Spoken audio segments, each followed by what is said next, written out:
is Optimus Solo, and welcome to the Mayhem. This is M.A.S.K Mayhem, Episode 1, and with me today is my Thunderhawk co-pilot, TFG1, Mike. Welcome aboard, sir. Technically, we should be using the Rhino since Thunderhawk doesn't have a co-pilot. Yeah, but I wanted it to have a co-pilot. No, it doesn't. It's Matt Trackers only. That's why this is our unique journey, where we have two people in the Thunderhawk. No, I prefer the two people. You can drive your Rhino, damn it, I'm driving my Thunderhawk. But Rhino is essentially a purple Optimus Prime. That's why I don't want to drive it. It's too much like Nemesis. In this episode of M.A.S.K Mayhem, we will start by doing a little general talk, since this is the first episode, on the just general series notes, main characters, vehicles, music, etc. And then we will move into a discussion on Episode 1, the Deathstone. So buckle up and enjoy the ride. Give me the best agents for this mission. Personnel selected. Brad Turner, motorcycle and helicopter pilot, vehicle code name Condor.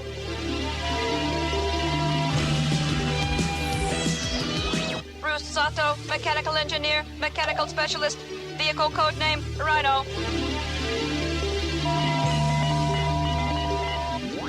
Alex Sector, computer and communications expert, Rhino Systems commander.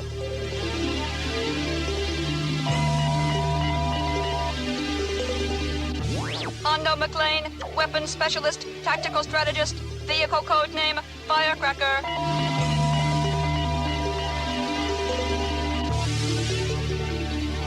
Dusty Hayes, auto and marine stunt driver, vehicle code name Gator.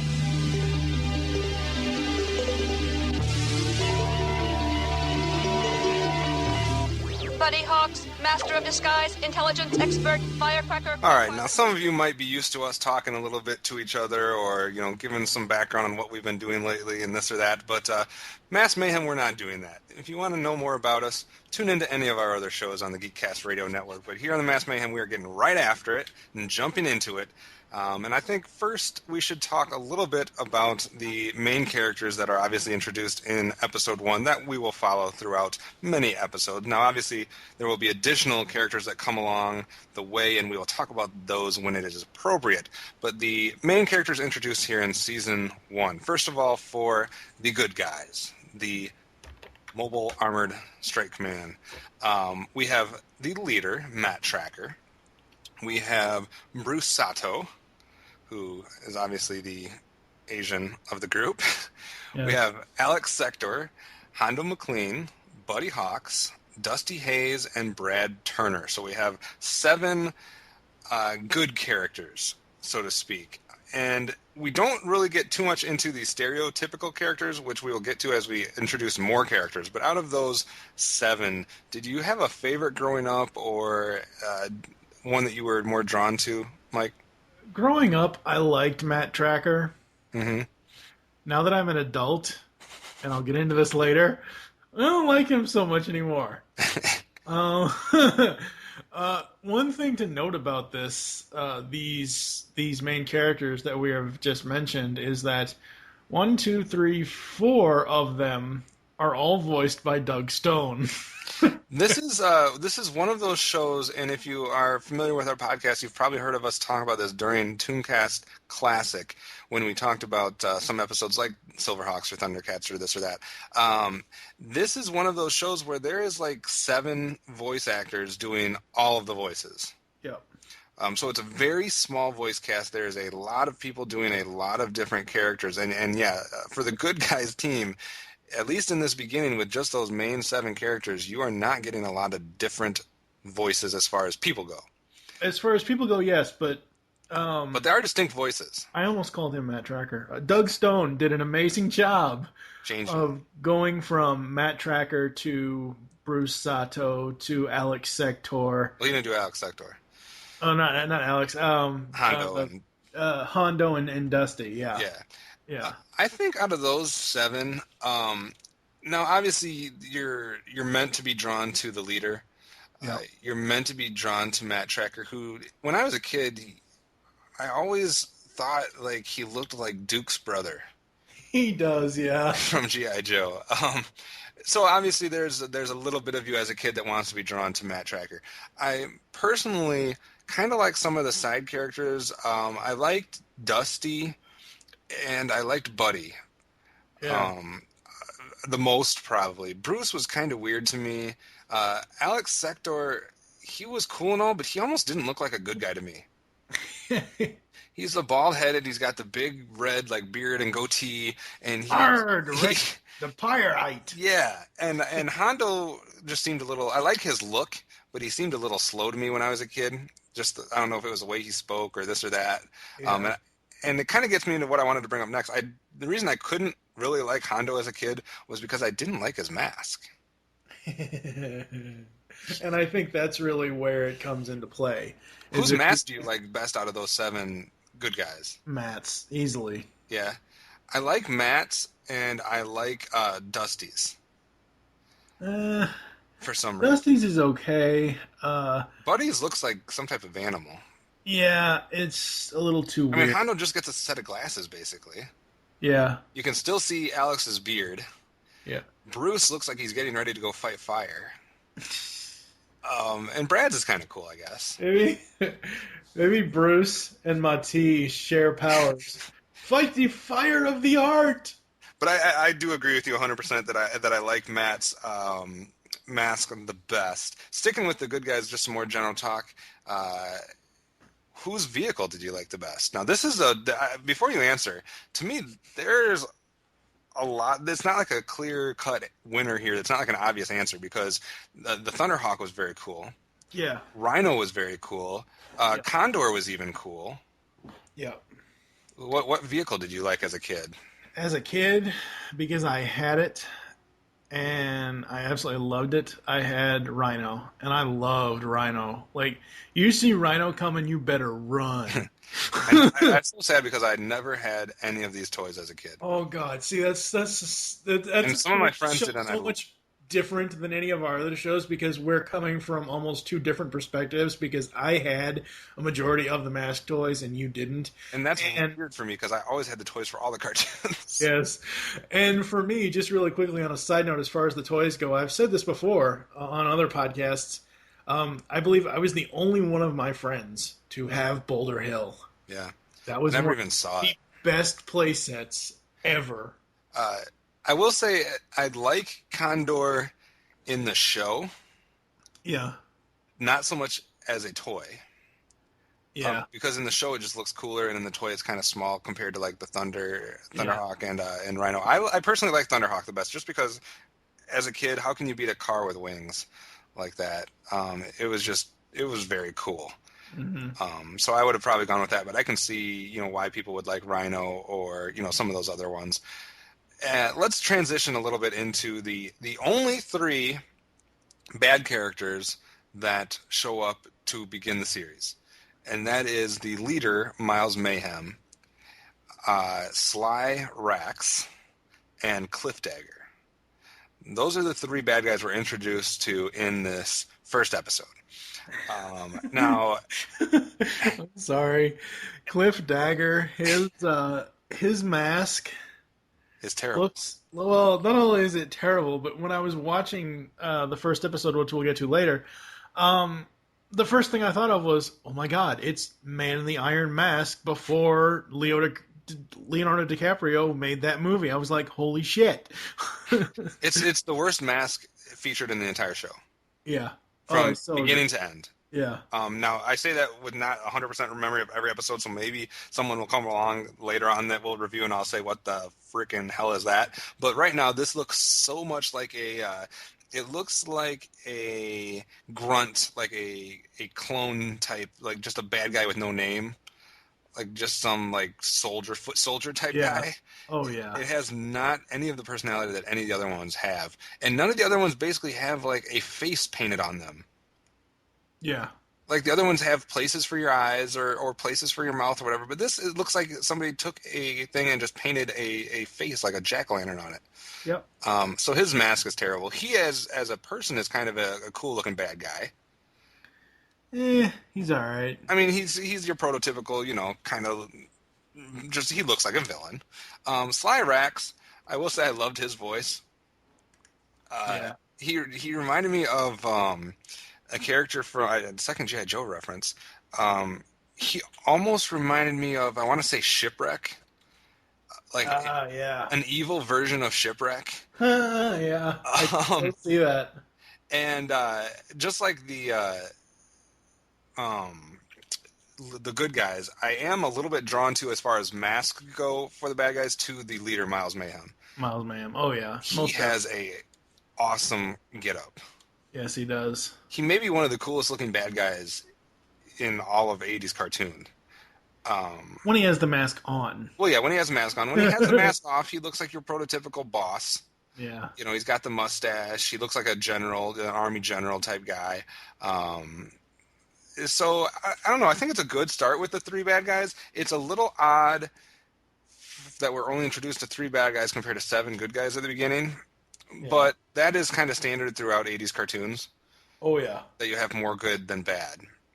Well, with the exception of Transformers. I mean, there was thousands of Decepticons. Well, but at the beginning of G1, there was way more Autobots than Decepticons. Yeah, yeah. So, I mean, we kind of had that. As far as the bad guys' vehicles, do you have any that you like? Switchblade. Yeah. Hands down.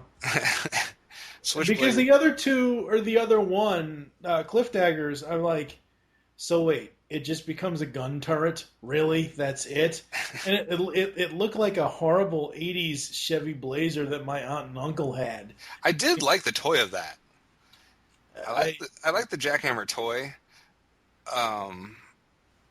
but it wasn't as cool as the other ones. And Piranha, it's like a motorcycle with a sidecar. Yeah. I always get cracked up with the way they use the sidecar sometimes. And basically, you know, it obviously turns into like a water submarine type dealio. But yeah, it's by far Switchblade on this. Oh, yeah. And then, do you know what it reminds me of? Should I say this? Is it evil to make three G.I. Joe references? It reminds me of a lot of the G.I. Joe Cobra planes. A little bit, but cooler. Cooler because you could do the helicopter part. Oh, yeah. Yeah, so much cooler. And I guess we would be remiss if we did not speak, if we're talking about the characters and everything else, we forgot to. And that would be Scott Tracker and T-Bob. Now, I know you have certain opinions about this. I will say come up later, but I'm gonna preface it right now, and I'm gonna essentially give my hand away. I would take Kicker from the Transformers cartoons over Scott Tracker any day. Yeah, I couldn't disagree with you more. See, Scott Tracker, to me, he's very comparable to any human sidekick you had in the 80s, as far as like the humans in Transformers and G1 I'm talking. Yeah. He's similar to like a Daniel or a Spike or whatever. I would take Daniel over Scott. Well, I would too. But my point, my opinions of the combination of Scott Tracker and T-Bob, because usually you have like one comedic sidekick or young character that the kids are supposed to relate to. I mean, that's just standard 80s, like that's definition. Right. You have an 80s cartoon, you must include a kid because we think that's what kids will relate to. That way they can see themselves in the cartoon, you know, being a part of it. And usually you have one. You know, you have Snarf, or you have Orko, or you have Daniel Witwicky. You know, you have that one. G.I. Joe didn't do that, but all the other cartoons seemingly did that. This was an instance where you had a team of Scott and T-Bob. T-Bob being the robot that kind of turns into like a motor scooter type thing for Scott to ride on. Ugh. I will say, though, and maybe I will change my mind as we go through these 75 episodes, I don't find T-Bob and Scott nearly as annoying as some of those other sidekicks. Not yet. I kind of like T-Bob. I like the way he talks. I like his voice. He's not as annoying to me as Orko or Snarf. I would take Bob McFadden's Snarf over T-Bob. Well, I would take his voice maybe, but I don't know. I'm not upset about T-Bob and Scott Tracker yet. Give it time, dude. Give it time. As far as the overall characters, I did make one note, and this will come in later with the rest of the episode notes, but I did want to read this here. My note was, Matt Tracker seems to be a caring yet clueless father, especially when he doesn't know his son is sneaking off to follow him. And I'm sure this is going to come up later, and I'm sure at some point my own issues with my own father are going to come up at some point in this episode. Because the episode that we're going to be reviewing just, I don't know, it hit me really, really weird when I rewatched it. Matt Tracker, and I know this is a tiny bit off the subject, but it is about Matt Tracker. To me, I know the voice work is hit and miss in this show. Yeah. So some of it's good, some of it's bad. Yeah. And I'm not saying this is going to be consistently how Matt is portrayed, but in this, at least for the first episode, it almost seemed like there was a disconnect between Matt's look and Matt's voice. Like, to me, it almost like didn't go together. Yeah. It was like he's this leader, cool, calm, collective guy, but his voice almost seemed like it was coming from somebody else. Exactly. It was the only one I felt that with. Everybody else, I fit the voice with the character, but it just seemed weird to me. But we'll kind of explore that as we go throughout the series. The only other thing I had written down for our general talk was a little bit about the music. See, I love the music. Well, I have stated this in numerous podcasts, and I don't know which ones, but I'm sure people that know me know this. But the M.A.S.K theme song is one of the top 3 to 5 theme songs in the entire decade of the 80s. Agreed. I know a lot of people have other shows that they like better, and they mistakenly think that the theme songs are good because it reminds them of that show.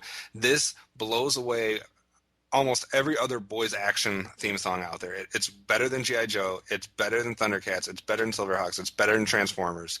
And I'm the biggest Transformers fan in the world. But I never thought you say anything was better than the Silverhawks theme song. No, this theme song blows every one of those out of the way. The only one that can even come close to competing it, and it kind of depends what kind of theme song you like, is Teenage Mutant Ninja Turtles. Teenage Mutant Ninja Turtles and M.A.S.K are the 2 best theme songs from an 80s boys action show. I would agree, but I also, and I know Kevin's probably going to look at his computer and be like, what the fuck are you talking about? This is an explicit podcast, by the way. During the time, people that have listened to us before, they fucking know. I know, I just wanted to say it since it was episode 1. Yes. For me, comparing the theme song, I do agree with you. This is, I love all those other theme songs. This is by far my favorite. The only other one I would really equate this music with is the Gem theme song. And that might girls, be... yeah.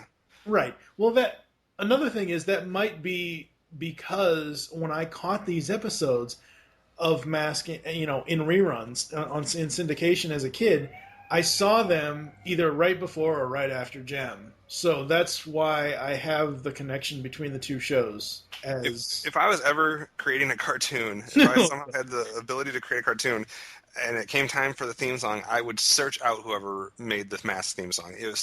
Everything was good about it. Yeah. You have words that are explaining stuff. You actually have a song with lyrics. The sound gets you more pumped up for a show than just about any other theme song I've ever heard. Yeah. The only ones in the 80s that can compete with this, like I said, are Turtles, maybe Gummy Bears, DuckTales, and I have a special place for Mysterious Cities of Gold, which most people don't even know what that is. But but the themes throughout this show are good too. The variations on the intro theme that they use when they're selecting the team, that they use the villain theme is awesome when they go to the base, when they go to the Miles Mayhem base. That's awesome.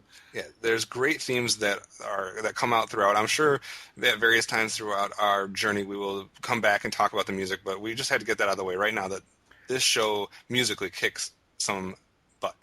The only criticism I give the theme song, and this is not the intro, this is for the outro theme, is I wish that there was a completely wholly instrumental version. Yeah. I love that they had words at the end of it, because most of the other ones, as far as I can, specifically the one I can remember off the top of my head is Season 1 of Transformers G1. It was just in the instrumental theme without the words. True. I would have loved for the M.A.S.K theme to have that at least once. It didn't have to be in every episode, but at least once, because I don't know, I just would have loved to have that. I can understand that for the outro part and stuff like that. Right. But as far as the intro, there was I'm not no other better way to introduce an episode. Oh, no. I'm not even... No. I'm talking about specifically the outro, the closing music is what I'm talking about. I'm agreeing with you. Yeah. I'm just saying that the intro music is by far one of the best ways to introduce someone to the upcoming episode. All right, Professor Stevens. Consider me handling the situation. In the meantime, Just stay here and rest. Please hurry, Mr. Tracker. The radioactive power in that meteor is the key to my new life-saving technique. The wrong people could use it for destruction.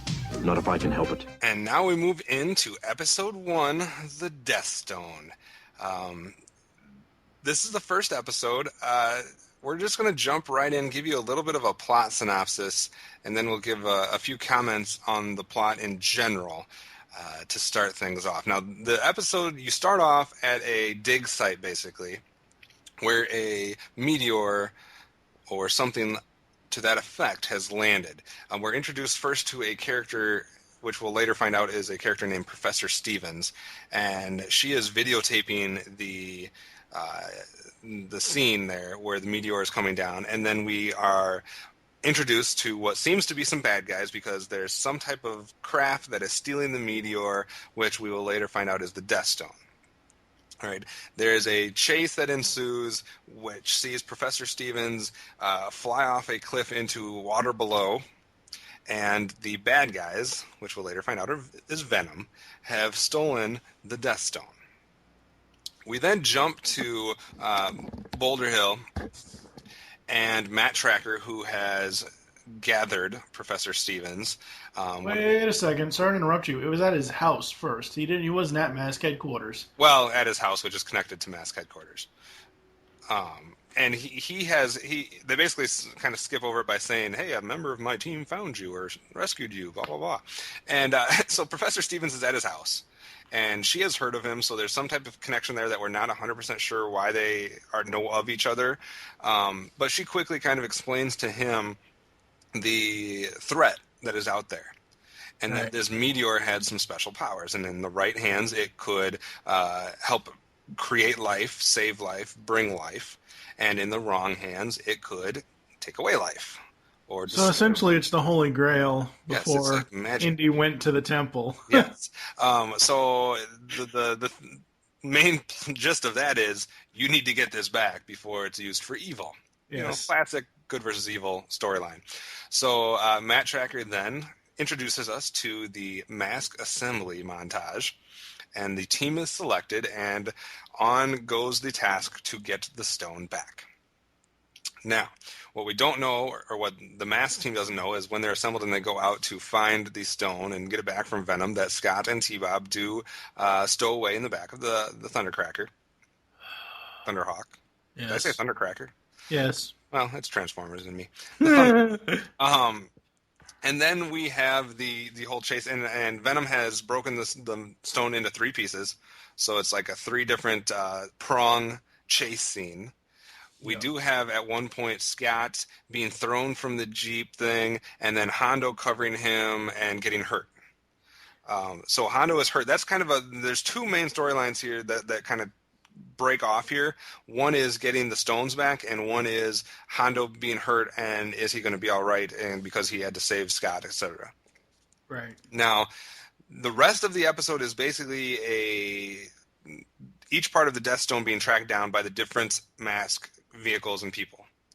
Right. They gather back at the base towards the end. 2 of the Deathstone pieces have been recovered, but Matt Tracker has failed in getting the 3rd until Scott comes in, because Scott and T-Bob comedically have got the last piece of the Deathstone.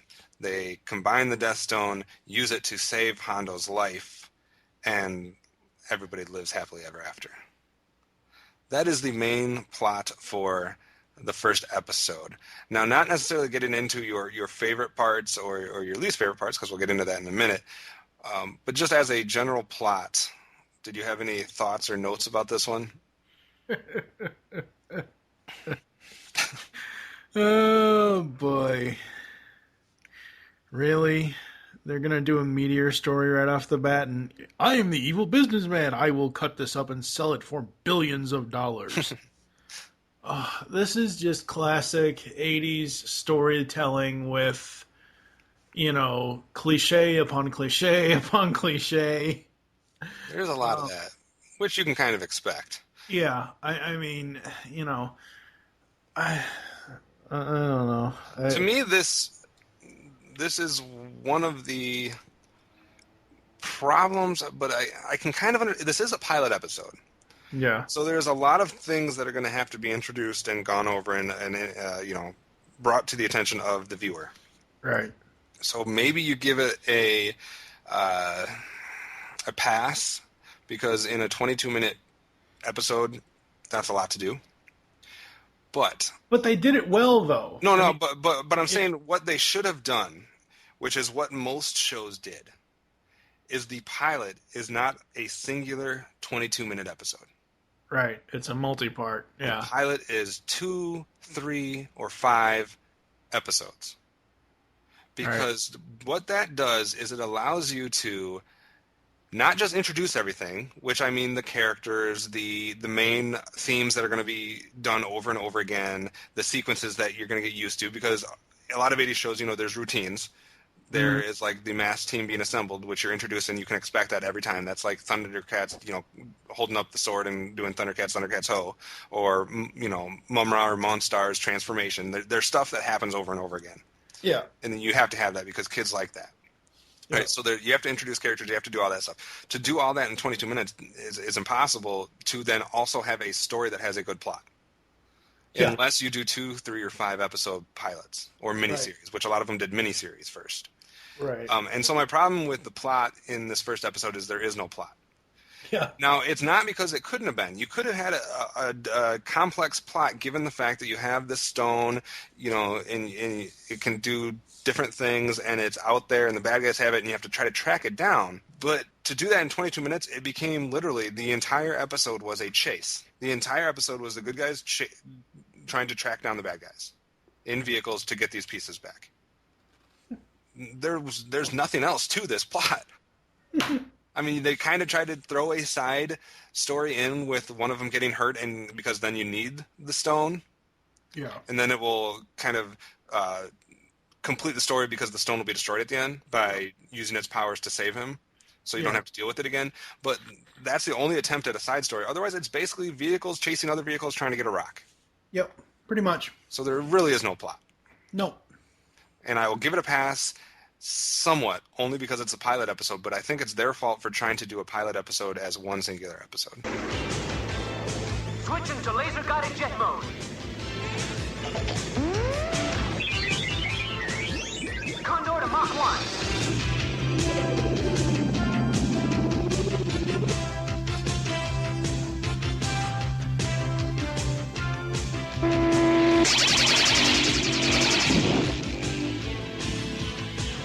Like taking candy from a baby.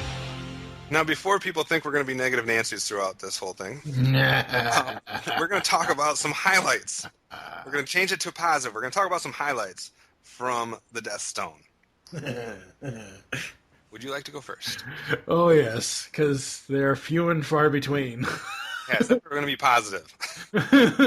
But they are few and far between is all I'm saying. What are your positives? I love the assembling of the team. That is just so awesome. First of all, the music that comes up, the computer voice that gives the information of what team member is what, cutting to each of the scenes of the team members, like one of them's at a pizzeria, the other one's at a rock concert. And during this whole thing, each of them has a Dick Tracy watch that M.A.S.K appears on. Yes. So awesome. The assembling of the team is by far one of my... It is a scene in every episode that I can watch over and over and over again because it's so awesome. And this is one of those things, like I said, that this is what made kids want to tune in every time. You get things that you're familiar with. You have the theme song, which is cool. It pumps you up. You have this scene, which you count on. And not only that, it was a clever way to do it, because unlike some of those other things like I mentioned, like when Monstar or Mumra transform, or in some other shows, whatever else they do, those are the same every time, basically. Yeah. What this is clever about, it's the same, but it's different. It's very different, yes. It's the same, but it's not the same team every time. Right. So you get different selections. It's not. Part, it's not the same team, but also, like, I don't ever remember, and again, that's why we're going through this podcast, and I'll have to wait, and I'll probably correct myself on this. I don't ever remember, like, Rhino not being there. Well, I know we're going to see this as we go, but from what I remember, it was not the exact same team every single time. No, it wasn't. There was like one or two, like People were left out, new people came in. Yeah, Dusty and Buddy switched out a lot of times with other people. Yes, you And are. we'll have to explore this, and maybe we'll keep a running track of who gets called on the most, and maybe we can keep track of that. But I think that's a cool way to do it because it is the same sequence, but you're looking to see who is it going to be this week. Right. Is it going to be that character that you have the toy of, or stuff like that? And I got to mention that the cutscenes were cool because it gave you the only background information you get for now on the characters. Yeah.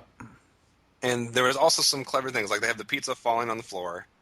They have the snake being put around the other person's head.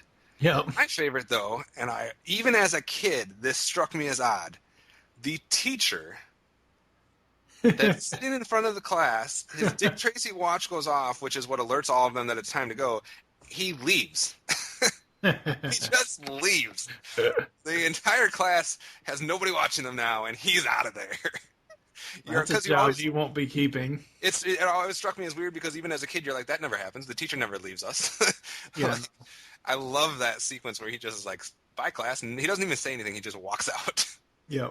I love the vehicle conversions. Like, oh God, whose is it? It's Gator has a conversion, I believe.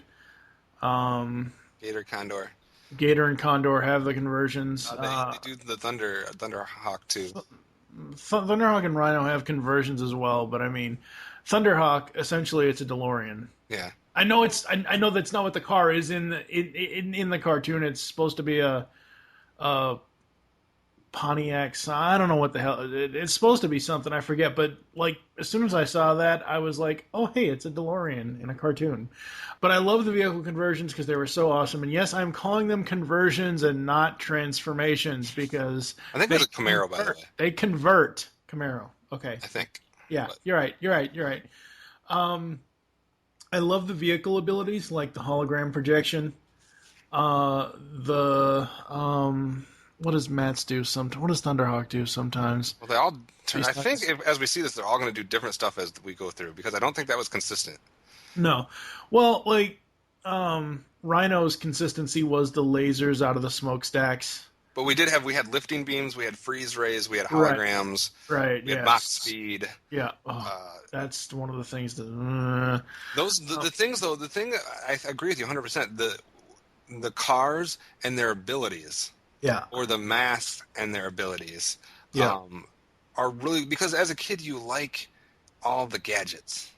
Oh yeah. I mean, even now we like all the gadgets. I mean, right, but I'm just saying, like the fact that they had these cool watches that gave them an alert, the fact that they wear these masks that could give them powers, the fact that they're in cars that are as close to Transformers that without being Transformers, and without being as bad as GoBots. Well, it wasn't anything like Transformers or GoBots. You didn't watch this as a kid. You didn't watch M.A.S.K and think, "Hey, this is like Transformers." You never did, because the vehicles aren't. Talking or doing anything like that. It was more like, wow, what is that Jeep going to turn into? Yeah. Like, what else can it do? What's that second mode? And that's what made the toys cool, too. But I think that's what this show did really good on. Yeah. Also, what the show did really good on was, we talked about the music earlier. The sound effects are amazing. Yeah, sound effects are good. The laser effects, they had one of the best, along with a lot of the other 80s cartoons, best sound effect libraries ever. And I also will give them a lot of credit, and this really stood out to me watching this episode back, that they went to the length to make the characters' voices sound different when they have the mask on than when they have them off. Yep. I thought that was really cool, and that's not something that they would have had to do. They probably could have taken a shortcut and been like, it's just going to sound the same always. But I respect the fact that when they're in the mask, it has a little bit of an echo / coming from inside a mask sound. Yeah. I thought that was really cool. I just have two more here. I like the ice animation bit. When they freeze ray? Yeah, the freeze ray. I love that. That was so cool. Yeah. And I think it just goes back to like all those different things, and especially in this first episode where you don't really know what to expect, and it's almost hitting you left and right, like, this one's doing a freeze ray. This one's doing some type of lift beam. This one's doing that. and it was like, what is each one capable of? You're trying to sort it out in your head as you're watching this for the first time, like, who has what abilities? Yeah. Oh, yeah. But Because it's you still never cool. knew it. Yeah. Well, Because you it's not still something never you know expect. for the Sorry, go ahead. No, I'm saying it's not something you expect going into it. Oh, no, not at all. You know, it looks, from a visual aspect, it almost looks like G.I. Joe, as far as the people go. Yeah. They have that same kind of look, and it's a organization, an evil organization against a good organization, and it all kind of looks like that. And then when they start doing this other stuff, where the vehicles all have these abilities, you know, it's like, wait, this is something completely different. Yeah. As a kid, and I think that really helps separate this from some of those other shows. This is kind of my final note for this episode is kind of leading into the negativity. The best thing about Scott Tracker is when he kept his mouth shut during the PSA. Oh God. What about you? What did you have for highlights that you liked out of this one? Well, a lot of it you've already touched on. I love the M.A.S.K routine of the team selection. Yeah. I just think they did a real good job with gadgets and vehicles, like a car that can fly. Who doesn't love that? You know, the cars that could transition and go in the water. All that different stuff is stuff that they did, and they did well, and they didn't bombard you with. I mean, it seems like they're bombarding you in this first episode because there's a lot to take in. Yeah. But overall, it's not like they're throwing dozens and dozens and dozens of vehicles and cars and characters. Even though the 80s cartoons often get accused of being a 30-minute toy commercial, Yeah. this one almost, even though it was selling certain toys, this wasn't a situation where they wanted to sell so many toys that they keep introducing you to new vehicles, new characters. There's Right. consistency here where you just have your core. Yeah. And it was kind of cool because you get used to them on a weekly basis instead of seeing a new thing. I mean, they do introduce some new stuff, but it's not like new stuff every week. Right. And so I just appreciate all the gadgets. That's a highlight for me, all the different abilities. The only other thing I had that we didn't mention was how fun would it have been to live in Matt Tracker's mansion as a kid? Seriously.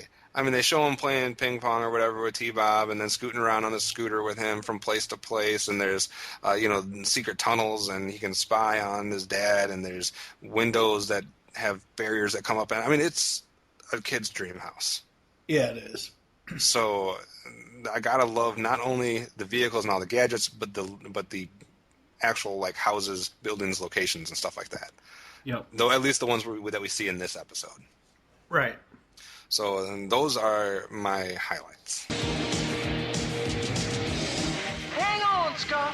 Old Dusty's coming. Yee-haw! Scott, don't move. Time for a little antimatter.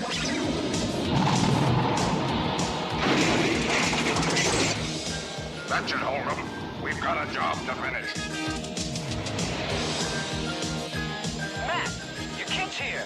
Gone. What's he doing here?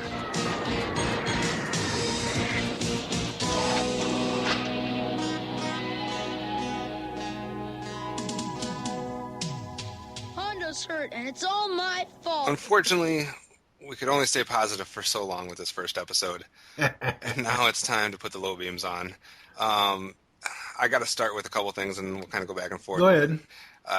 My one biggest problem with this episode, it's a pilot episode, and it gives no backstory, no origin story, and no background whatsoever.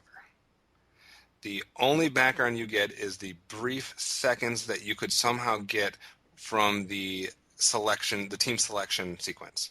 Yeah. You can kind of figure out what each M.A.S.K member did as a side job or for his regular, kind of cover. His real life job. His cover job. Yeah. To not show what he did. So you can get a tiny bit of that. But otherwise, it's like you instantly are bombarded with these two teams of people, M.A.S.K and V.E.N.O.M, that are battling each other, that have cars, that have masks. We don't know why they have masks. We don't know exactly what the power of the mask are. Yeah. We don't know why they're fighting each other. And you kind of can tell who the leaders are of each group, but there's really no origin story, and I am huge on origin stories and backstories. Now, they say that, I've heard people mention that the comics, which I think there might have been like 9 comics, that goes into a little bit of the backstory, but if I'm remembering right, those were not available before the series started. No, they So weren't. when you're a kid watching this, there was no way for you to know what the hell is going on here. Now, what I remember without actually looking anything up on my computer, what I remember from reading about the comics is that Miles Mayhem and Matt Tracker were once friends. Right. They created the masks. They created the technology. And I think that's stuff that's revealed later on in the series. Right. Something happened. I don't know if Miles killed him or if it happened in an accident. Something happened where Matt's brother died. And that's where the veer went off, and Miles became Venom, and that's something we'll be able to explore when they reveal that. But if you're a kid watching this first episode, that's stuff you don't know. Right, exactly. And to me, it's kind of a mistake on their part. It's another reason why they should have had a multi-part pilot, because they would have been able to introduce you. Because you spend half of your time in this episode, first of all, distracted by all the stuff that's going on. Yeah. Because you're looking at this car doing that, and this mask doing that, and this chase over here, and that gun hologram thing over there. And the other half, you're in the back of your head trying to figure out what is going on. And you're trying to sort it out. And to me, that's a low light of this episode. Yeah. What do you have as one? Because I got some other ones, too. Yeah. Why don't you take your? I mean, I'll go ahead. Well, I'll take my minor ones, and then you can take what other ones you have, and then I'll go into my major ones. Okay. T-Bob sucks. End of story. T-Bob is just. I disagree. Not in this episode. The dumbest thing I have ever. I mean, like, T-Bob is worse than Wheelie. No, Wheelie's not bad either. So. I kind of, and again, I haven't seen these episodes in years. Shout Factory, amazing as they are, finally got M.A.S.K on DVD here in the U.S. Was it last year? Yeah, last year. Yeah. And thank you, Shout. I hadn't seen this in a while, and when the motorcycle turned into a helicopter, I was like, "Wow, really?" Because it just shocked me that it would turn into a helicopter. I thought it was cool though. It is cool, but it was like one of those things where, oh, wow, how is that even technologically possible? Well, that's what's cool about all of them is that they're basically not possible. And it was kind of cool seeing what each thing was going to transition into. That was the one that kind of caught you off guard, but I thought it was kind of cool. Yeah, it is kind of cool, but it made me just go like, what the fuck? So what about you? What are some of your other lowlights that you have? I think my biggest one, besides the no origin story and the no backstory type thing, is the issue of character immortality. Now, let me preface that by saying I know it's the 80s, and I know we're not going to see characters die because that happened once and it caused some uproar. And everybody some uproar. I love how you downplay that. Well, just look at my name and you should be able to figure out what character I'm talking about. But so I realized that overall, generally in the 80s, characters are not going to die. Right. That I don't have a problem with. My problem is then when you put them in situations that no human being could ever survive.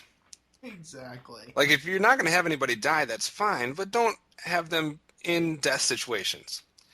And this episode does a terrible job of highlighting that, because first of all, we have Professor Stevens, who goes off of her Jeep, off of a cliff, which is, by the animation, at least a two-story, at least a two-story drop. Yeah. If not three-story drop. Yeah. Right? I don't care if you hit water. You're dead. You're dead. And the tape that you're carrying is no longer intact. Yeah, no. The videotape's damaged. You're dead. All right. Then we have Scott Tracker, who first of all gets thrown. He's how old is he? Are we going to say 10? Yeah, 10 or 11 maybe. Somewhere in the 9 to 11 age range. He's not middle school, but he's not a young kid.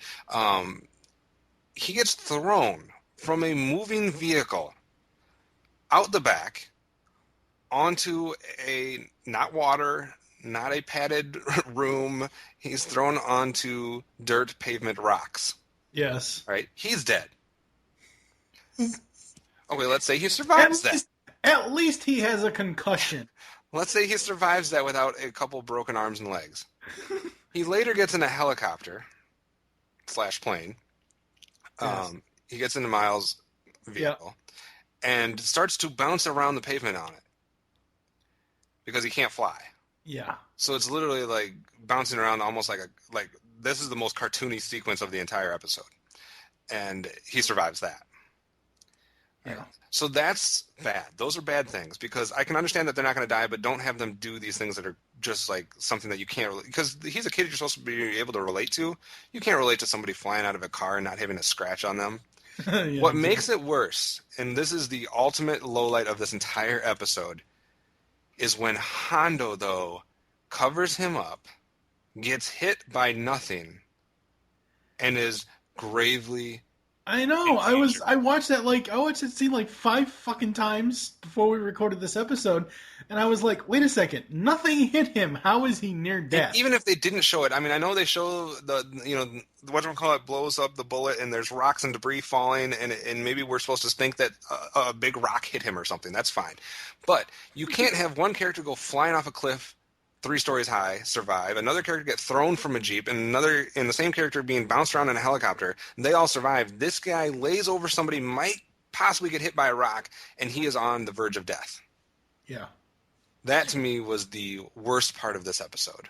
Oh, I so agree. Oh, by the way, when Scott jumped out of the helicopter after it was bouncing around, he cleanly landed on his feet and started walking and running around. He jumps out of the helicopter that is moving and lands on his feet. So that is probably my biggest lowlight. So the tape should have been damaged. Those people should have been hurt. Hondo, on the other hand, should not have been hurt. And that is the second main storyline of this thing is him being hurt and needing to be saved. When he did nothing, he laid on a kid and got hit by nothing. My minor ones, real quickly.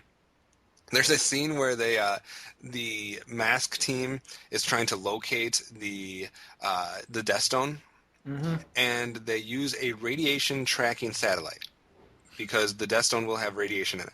Yeah. All right. The radiation tracking satellite scans what I only can assume to be almost like a small town's space of geography. Right. It scans a big area. It finds one source of radiation. Like, nobody was using a microwave? Yeah, that's... Now, it could be explained away to maybe they were looking for a very large Possibly scale of radiation, because, microwave radiation or radiation that emits from appliances and stuff like that it's small. Is kind of small. I just couldn't believe that there was nothing in that whole area that had radiation besides what they were looking for. Now, 2 things that I will give them a pass on. There seemed to be some very melodramatic dialogue going on there, and the pace of this first episode is slower than I remember the series being. Now, slower, I don't mean slower because there's a lot of action going on and there's a lot of chases, but like the whole beginning sequence where Matt is discussing stuff with Professor Stevens and then they select the M.A.S.K team, that's a slower version of that than... Yeah, there's a lot of dead space before and after that. Yeah, there is. Like where he's going down the thing and getting into the car and then taking it to M.A.S.K headquarters, etc. That seemed like it played out very much slower than I remember that. And we'll have to see if that gets faster as we watch episodes. I can tell you it does. Okay, I don't remember it being that slow.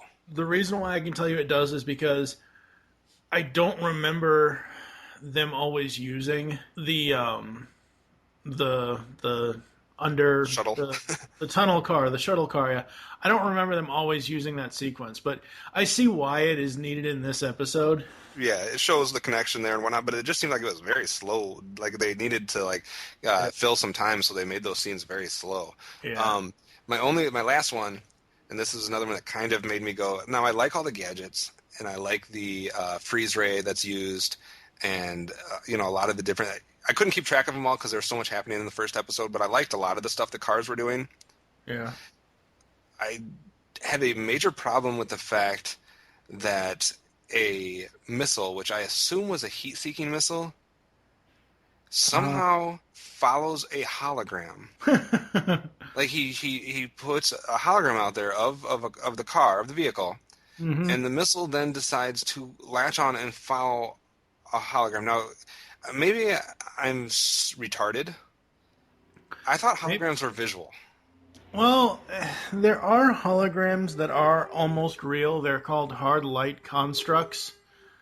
But this is just a visual one, isn't it? This is just something an optical illusion like Mirage from Transformers. It could be. I don't understand why a missile is following something that's not real. I don't know. And that was the only gadget that bugged me. It was the fact that the missile followed the hologram. Yeah. So what were your other low lights? Okay, here we go. Hondo's hurt and it's all my fault. Well, no shit, you dumbass kid. You shouldn't be trying to interfere with adult situations. And you're riding in the back of a Jeep with no seatbelt. Okay, that's one. So you get in the Switchblade to contact M.A.S.K, then you stupidly touch the controls. Even I knew as a kid not to touch the goddamn steering wheel or the gear shift in my mom's fucking car. What that was like, do you know what that was like? Kid? That was the only thing that could make me remember or think of was Anakin Skywalker being in the fighter in Episode 1 and somehow then going off into space and being able to fly it. And he was a better flyer though than Scott. Oh yes, most definitely so. My final one, which this makes absolutely no sense to me whatsoever. Let's expose Hondo to radiation. That'll make him live. It's good radiation. God. It's good radiation. There's a such thing. Oh, Trust me. God. It's out there somewhere. Go put your hand in a microwave. It'll cure your finger. Shut up. I just can't. Oh God, Now, before people... I'm glad... Okay, hold on. Before you say that, I'm glad you put in the highlights first, because I guarantee you, as we go through and analyze this, I'm going to have way more lowlights. I'm not going to say we do... I don't want people to think we hate on the series. We love the series. At least I do. I love M.A.S.K. In concept. I love it. I loved it as a kid, and it's not going to be a hate fest this entire time. We're going to point out things that we see that we don't, like, or we're going to try to be some nitpicky stuff or whatnot. But, if an episode's good, we're going to say it's good, and if it's bad, we're going to say it's bad. But don't think we're hating on the show specifically, because that's not necessarily the case. We did it, partner. Why don't y'all bring in the last piece of that old meteor, and we'll fix up Hondo good as new. I don't have it, Dusty. I failed.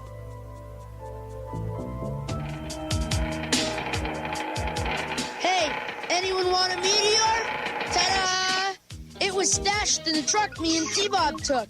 All right, now we're going to go over some overall thoughts on Episode 1, The Deathstone, and we will also give our ratings, and we'll explain that whole system at the end of this part. But before we get into the overall thoughts, one thing we didn't talk about was the good old PSAs. I mean, we kind of mentioned it in passing, but I do want to point something out because I was listening to some other stuff out there on the internet.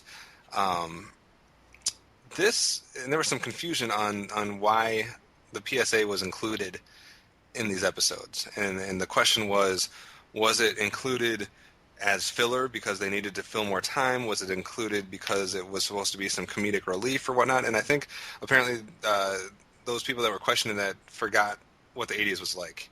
PSAs were the reason why we could get these types of shows. There would be no M.A.S.K, He-Man, Thundercats, Transformers, G.I. Joe without PSAs.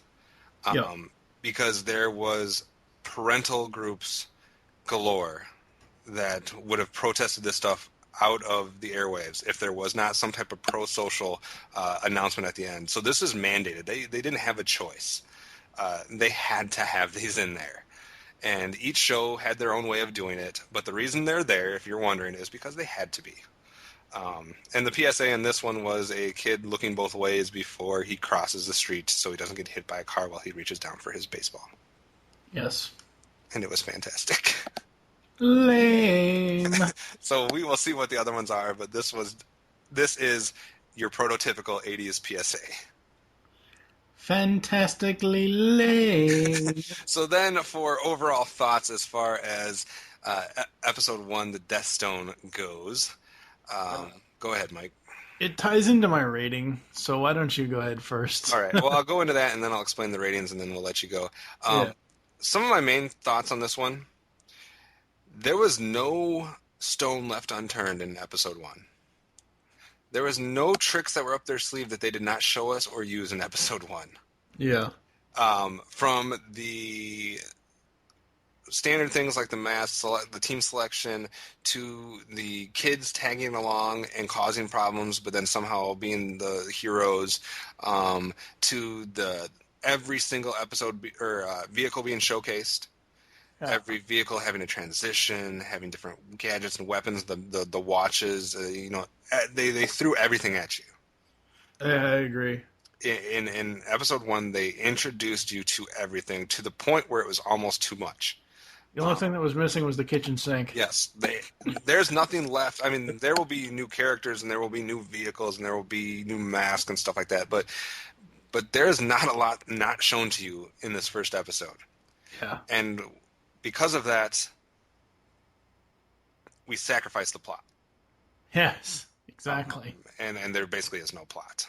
No. I don't care what anyone says. There is no plot in this. This is a chase. The entire scene, the entire episode is a car chase over an artifact. Yep.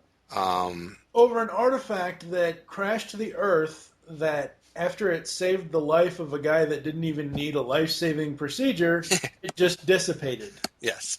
Now, that being said, I don't want it to sound like it's overall like there's no redeeming qualities to this episode, because a lot of the stuff they do throw at us, a lot of the tricks, a lot of the gadgets, vehicles, masks, et cetera, are cool. And that's why you tune in again.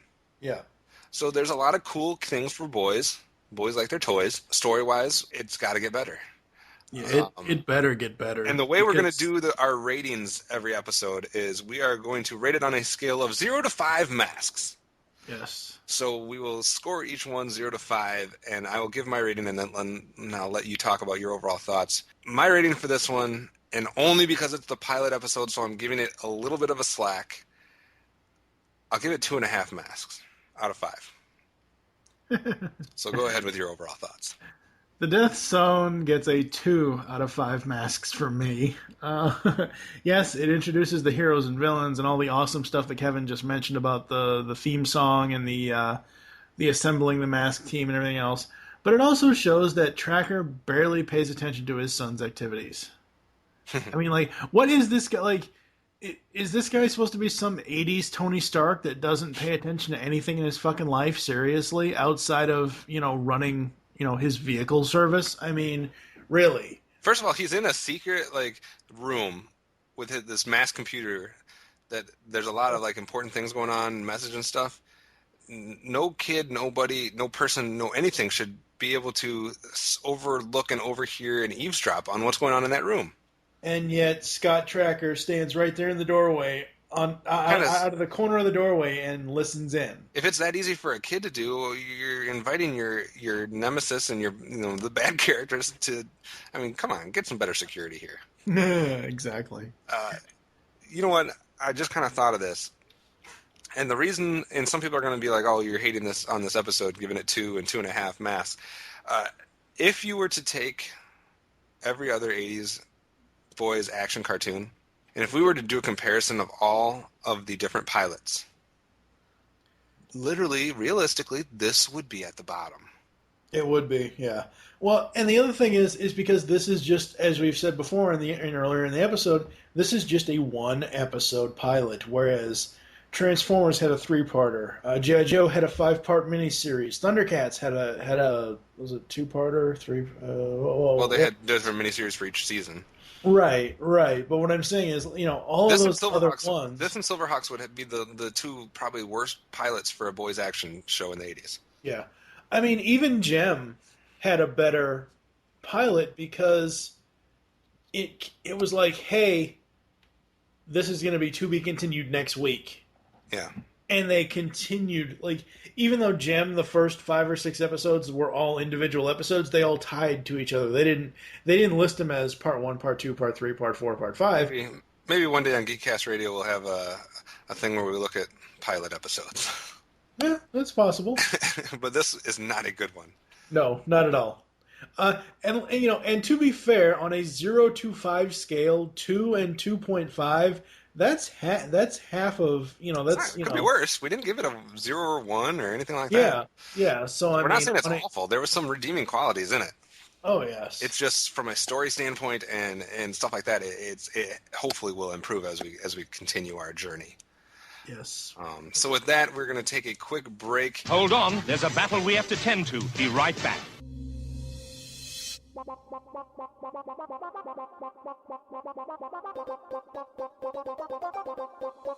You can now hear the Geekcast Radio Network while on the go with Stitcher Smart Radio. Stitcher is a free use and talk mobile app available for your smartphone. And when you download Stitcher to hear Geekcast Radio, you'll have a chance to win money. Downloading is quick and easy. Just find Stitcher in the App Store. During registration, hit the promo code BOX and enter Geekcast Radio, all one word, to get automatically entered to win $100. The latest episodes of the shows will be waiting for you in your favorites. You'll get access to lots of other amazing shows too. Always available to you on demand, no syncing. It's Stitcher Smart Radio. Don't forget to enter promo code Geekcast Radio when you register. M.A.S.K, where illusion is the ultimate weapon. Convert switchblade to jet mode. Surprise, Mac Tracker. It's mayhem. Battle station. Protect the decoder, Bruce. I'm going up. Stacks ready to fire. M.A.S.K, Switchblade, Thunderhawk, and Rhino. Fire! Each sold separately with action figure. Cover me, Matt. 10-4. Sato's getting away. But you're not, Mayhem. M.A.S.K, Switchblade, Thunderhawk, and Rhino. Each sold separately. New from Canada. These are your Masked Mayhem quotes of episode 1. First up, let's hear from T-Bob. M.A.S.K? No, I don't know anyone named M.A.S.K. I used to know somebody named Marvin, but he doesn't live around here. The next quote has something to do with Lady Godiva. No one could survive that crash. Too bad. She was a good driver. But not a good diver. There's a gator in them there waters. Excuse me, which way did he go? Thank you kindly. Ah, yes, parenting at its finest of the 80s. I don't know whether to hug you or spank you. The villain of the week. M.A.S.K may have won the battle, but the war goes on. Next time, the victory will be mine! We got him. Now back to the show. All right, we're back, and we'd like to thank you for being a part of Mass Mayhem today. If you'd like to get in contact with us or leave feedback for the show, there are several ways to do so. First of all, you can visit the website, www.geekcastradio.com, where you can comment on all of our different posts. You can also send email to feedback@geekcastradio.com. You can also leave shows feedback in iTunes, and since this is the first episode, this is your first chance to be the first one to leave us iTunes feedback, and we will read those comments and react to them on the show, so please do that. That would be awesome, and give us 5-star ratings if you don't mind. You can follow us on Twitter. The show there, your main Twitter there is Geekcast Radio. What's your Twitter? TFJ and Mike. And mine is Optimus Solo.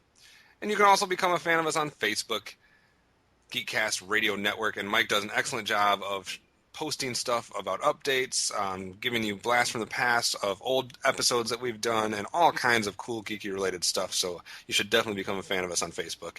You can also call the voicemail line and tell us the show you're leaving the message for, so Mass Mayhem, and give us something we can call you, or your name. The number there is 502-526-5821.